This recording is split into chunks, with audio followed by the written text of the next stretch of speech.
Akala mo ba, ang pinaka nakakatakot na hayop sa mundo, yung may malalaking pangil, matutulis na kuko, o kayang lumunok ng buong tao? Ay, diyan nagkakamali ang marami. Dahil sa listahan na ito, hop, hop, hop, hop. Hindi ko sasabihin. Manood kayo hanggang number 1 kasi magugulala kayo. Mr. D. Number 14. Pating or sharks. Bagamat kilala sila sa kanilang matalas na ngipin, ang mga pating ay bihirang umatake sa tao. Sa katunayan, ang average na 10 tao lamang ang namamatay sa kagat ng pating sa buong mundo bawat taon.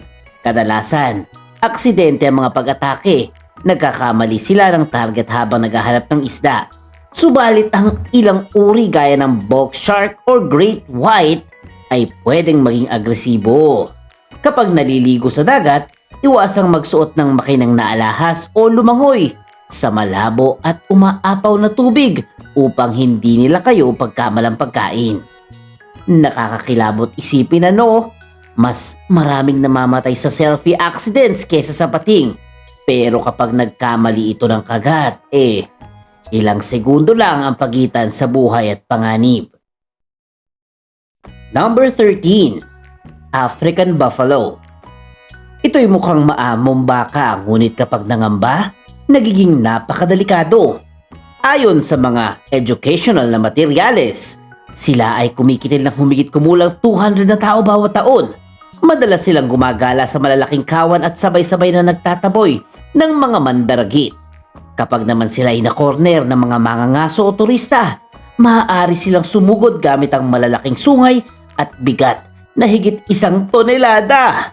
Sa mga safari, tandaan, ang pagrespeto sa espasyo ng mga hayop ay nakakabawas sa sakuna. Ang nakakatakot sa Cape Buffalo, kapag nasugatan ito, minsan bumabalik pa para gantihan ng langhuli, kaya tinaguri ang isa sa pinaka mapaghiganting hayop sa savanna ng Africa. Number 12. Elepante. Hindi man sila carnivorous, ang napakalaking elepante ay nagdudulot ng humigit kumulang 500 na pagkamatay bawat taon. Dahil sa human-elephant conflict, nagsisiksikan sila sa mga bukirin at nayon kung saan nagwawala sila sa paghahanap ng pagkain. Ang isang sipa o pagyapak ng elepante ay sapat upang pumatay ng tao. Kaya't kapag nasa lugar kayo kung saan may mga elepante, manatili sa ligtas na distansya at huwag silang guluhin, lalo na ang mga inang nag-aalaga ng mga maliliit na anak. Kapag nagpanik ang isang elepante, hindi lang lakas ang problema, kundi bigat na kayang durugin ang sasakyan, bahay at taong madadaanan sa isang saglit. Ang dapat mong gawin pumunta ka sa side, right or left, para tumigil ang elepante. Number 11. Hippopotamus.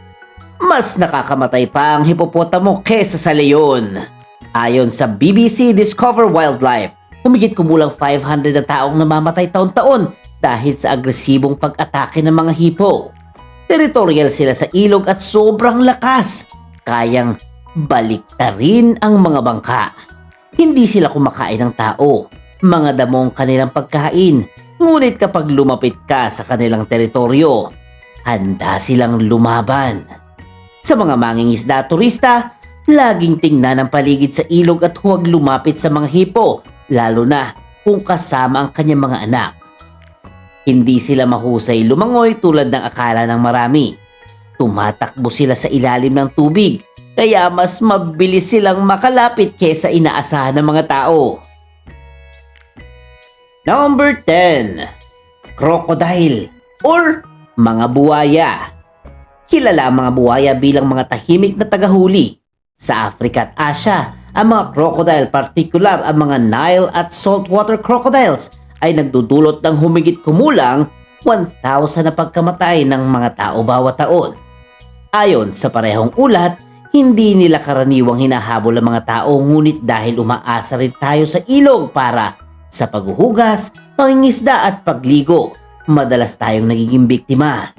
Tandaan, huwag lumublob sa mga ilog at estuaryo na may kilalang populasyon ng buwaya.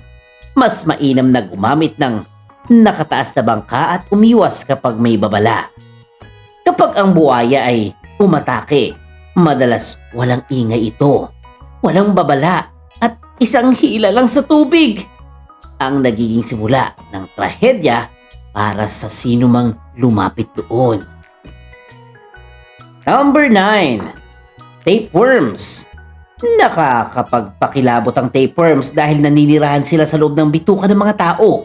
Ang mga parasites na ito ay nagdudulot ng sakit na cysticercosis at tinatayang nagiging sanhi ng libu-libong pagkamatay. Humigit kumulang 2,000 taon-taon. Nagmumula ito sa mga pagkain na hilaw o kulang sa luto na karne ng baboy o baka na may itlog ng taina o pork tapeworm.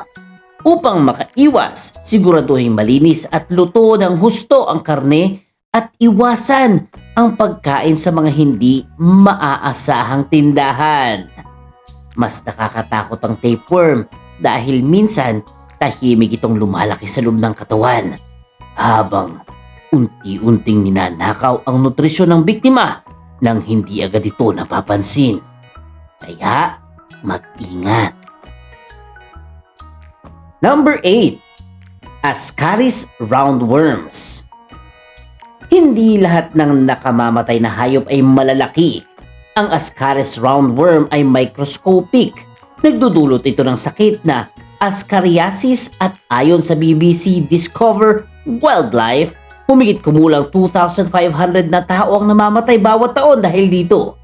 Ang mga itlog ng bulate ay napupunta sa ating katawan kapag uminom o kumain tayo ng kontaminadong tubig o pagkain. Kapag dumami sila sa loob ng bituka, maaaring magdulot ng pagbara at malnutrisyon. Ang regular na paghuhugas ng kamay, paggamit ng malinis na tubig at deworming program ay effective na panlaban. Sa matinding impeksyon, pwedeng magsiksika ng mga bulate sa bituka na parang buhay na bara dahil sa pagsusuka, pananakit ng tiyan at panganib sa bata at matanda. Number 7. Scorpions. Mahilig mangagat ng tao ang mga scorpion? Hindi. Depensa lang ang pagkakagat nila. Subalit ang ilan, tulad ng Indian Red Scorpion ay may matinding lason. Ang mga scorpion sting ay nagdudulot ng higit 3,250 na pagkamatay bawat taon ayon sa isang pag-aaral sa BMJ Global Health. Sa BBC Discover Wildlife naman, tinatayang 2,600 na biktima namamatay kada taon.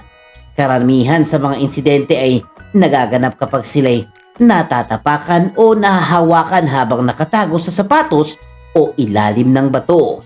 Para makaiwas, ugaliing i-shake ang mga sapatos bago isuot at maglagay ng gas sa mga bintana lalo na sa mga lugar na may maraming alupihan. Kadalasan, hindi naghahabol ang scorpion. Ang delikado, mahilig itong magtago sa mga sapatos, kumot o sulok na hindi natin napapansin sa gitna ng gabi o umaga. Number 6. Freshwater snails.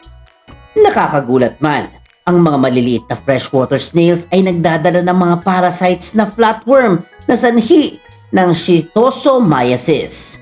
Ayon sa Task Force for Global Health, tinatayang 200,000 na tao ang namamatay bawat taon dahil sa sakit na ito.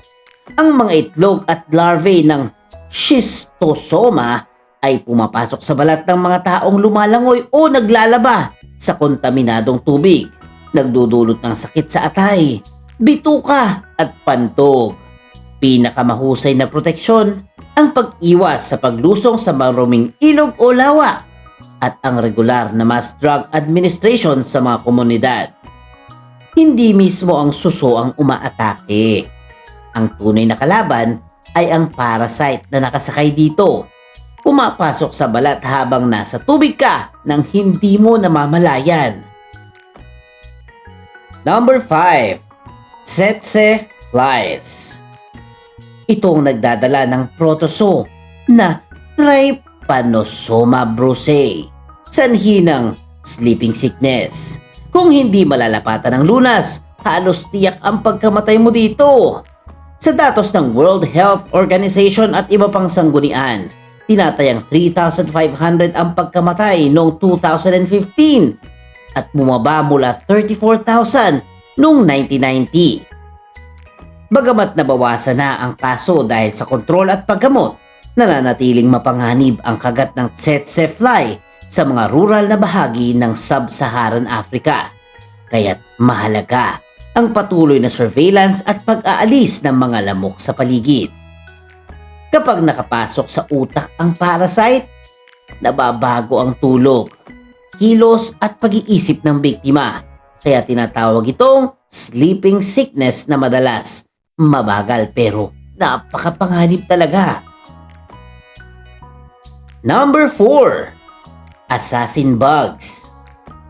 Hindi kasing laki ng mga buwaya, pero ang assassin bugs, tinatawag ding kissing bugs, ay pumapatay sa pamamagitan ng paglipat ng Trypanosoma cruzi, ang parasite na sanhi ng Chagas disease.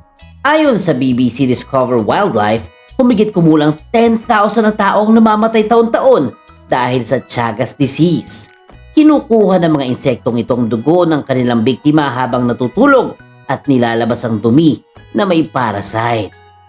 Kung mapabayaang walang lunas, maaaring lumala ang sakit at magdulot ng pagkamatay. Sa Latin America, mahigpit ang kampanya labang sa kissing bug sa pamamagitan ng pag-iwas sa putikan o bitak sa dingding at paglilinis ng bahay. Tinawag silang kissing bugs dahil madalas silang kumagat malapit sa labi o mukha habang tulog.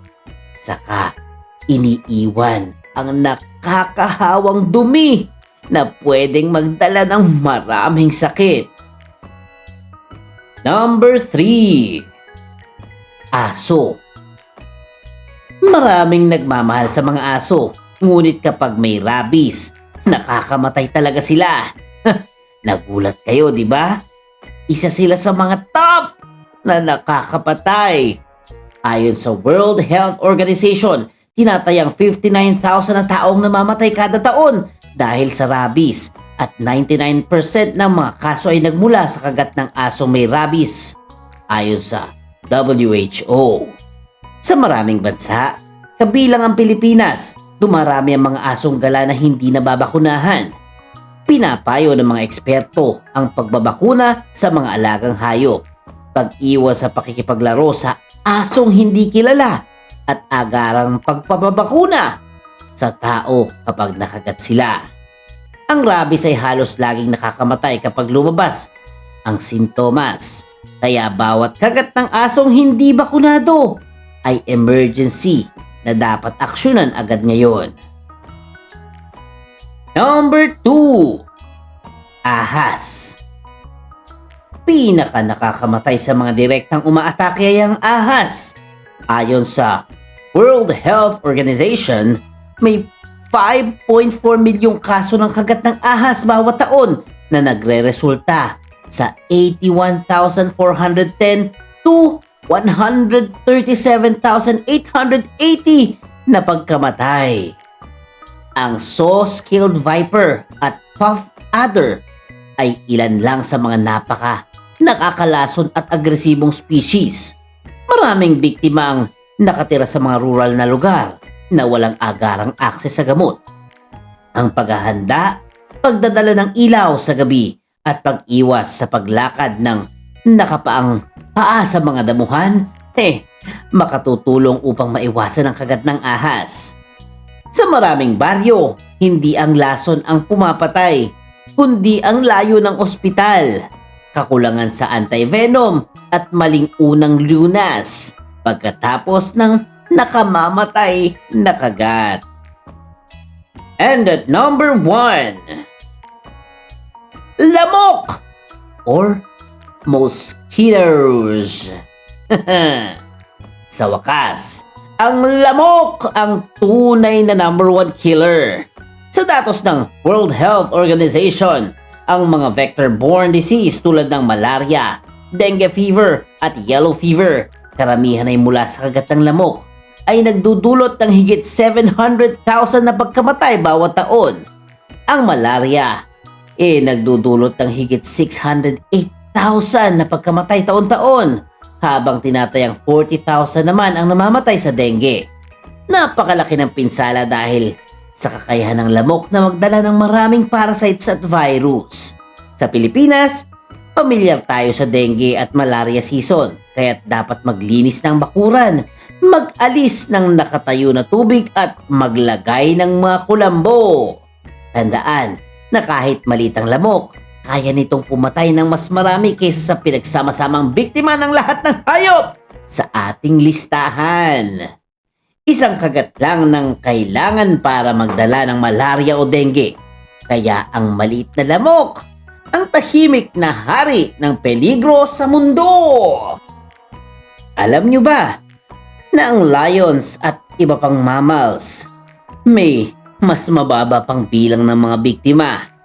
Halimbawa, tinatayang 70 na tao lang ang namamatay sa kagat ng leon bawat taon. Woo! Sa huli, hindi pala laging pinakamalaki at pinakamabilis o pinakamapanganib ang may pinakamaraming nabibiktima. Minsan, ang tunay na panganib yung tahimik, maliit at akala natin ordinaryo lamang. So, sa listahan, saang animal ka natatakot dito? I-comment nyo naman below. At kung nagustuhan yung ating video for today, please comment TikTok, TikTok. At syempre, huwag kalimutan mag-like, mag-share, mag-comment at mag-subscribe na kay Mr. D.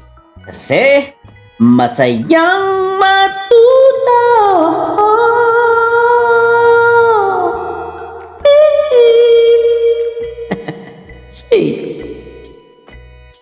The end!